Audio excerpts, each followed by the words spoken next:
In this activity, we're going to install data deduplication on one of our servers and then demonstrate how it works and how the data deduplication saves us space.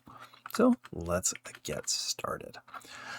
Now, first off, I am logged in to server DM1. If I go to a PowerShell prompt, we will see that I'm in fact logged in as a domain administrator. So the prompt here says administrator AZ800, and then I also have DC1 running in the background. All right, make this a little bigger. First thing I need to do on server DM1 is install Windows feature fs-data-deduplication.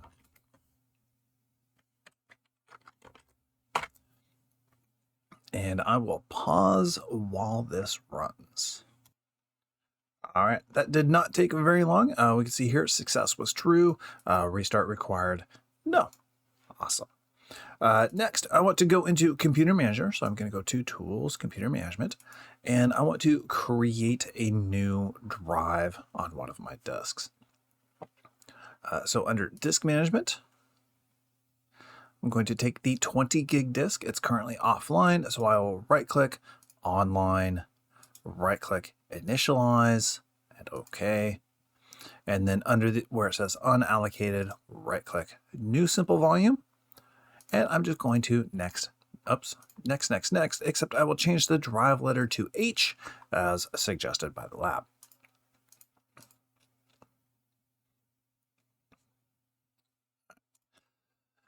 Back to PowerShell. I'm going to press H : in order to change into the H drive that we just created. And I'm going to make two directories. So MD data 1 and MD data 2.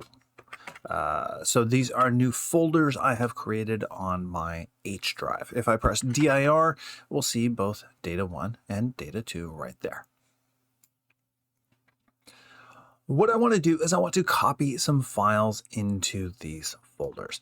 So I'm going to copy C:\\Windows /system32 /star.exe space data 1. So that's going to copy all of the executables from Windows System 32 into the data 1 folder. The space data 1 says that is my destination. Now that that's done, I'm going to press up arrow, delete the 1, and make it data 2. So what we're doing is we are copying the same data. We have duplicate data on our H drive.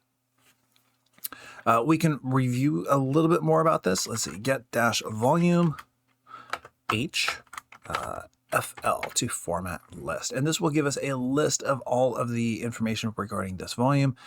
Specifically, if we see right here size and size remaining, we can then calculate out how much space has actually been consumed. That's a little bit too much work for me. I'm going to go to File Explorer instead. And when I click this PC, I will see the H drive 19.6 out of 19.9. So we have 0.3 gigs taken up here. Something like that.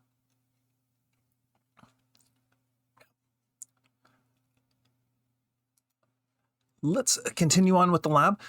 So out of all of that storage that has actually been taken, only about half of it actually needs to be done because we have duplicate files. So what we want to do is enable deduplication. So enable -dedup volume -volume H : usage type default.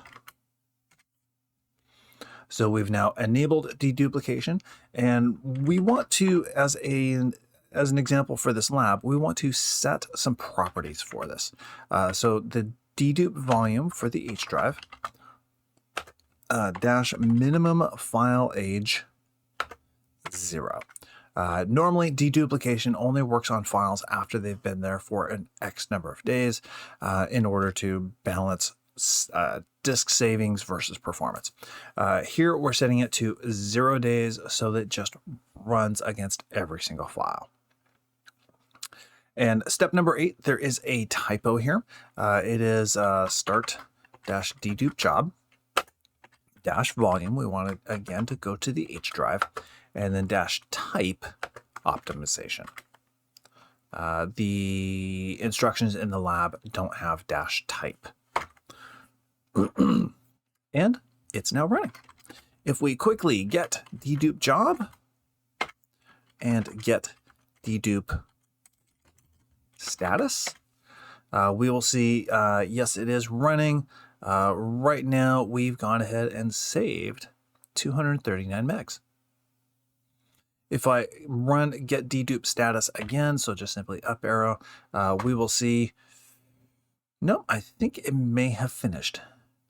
It may have gone through that quickly. Let's quickly get dedupe job again, see what the status is, see if it's still running. Yeah, nothing returned, which means it's done. That quickly, it looked through and it said, hey, you know what? I found 1,124 files that are duplicate. And so we don't actually need them. If I look at the H drive, we'll still see that we have data 1 and data 2. If I look in data 1, there's all of my files. It says that there are 580 items in here. If I go up to data 2, again, it sees all the files and says there are 580 items in here. So even though we deduplicated, we removed the duplicate copies, it is still in fact using, those files are still in fact available to us. As a further example, I'm going to right-click copy and right-click paste.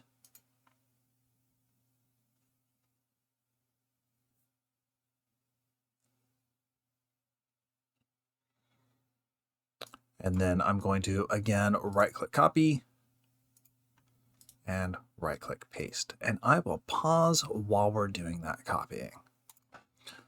So I went a little excessive with my copy pasting there, and we can see, yes, I have several copies of the same files. If I go back to this PC, we will see currently I have 17.3 gigs free. And if I come here and I rerun my get dedupe status, we will see, yep, 17.34 gigs free. And if I do get dash dedupe volume, it tells me, yeah, currently there's about an 8% savings rate. Let's go ahead and rerun our start dash dedupe job. So up arrow, get back to there. Yep, type optimization.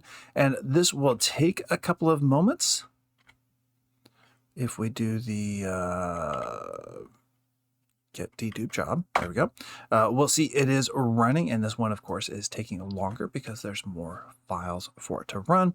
If we do get dash dedupe status, not schedule, excuse me,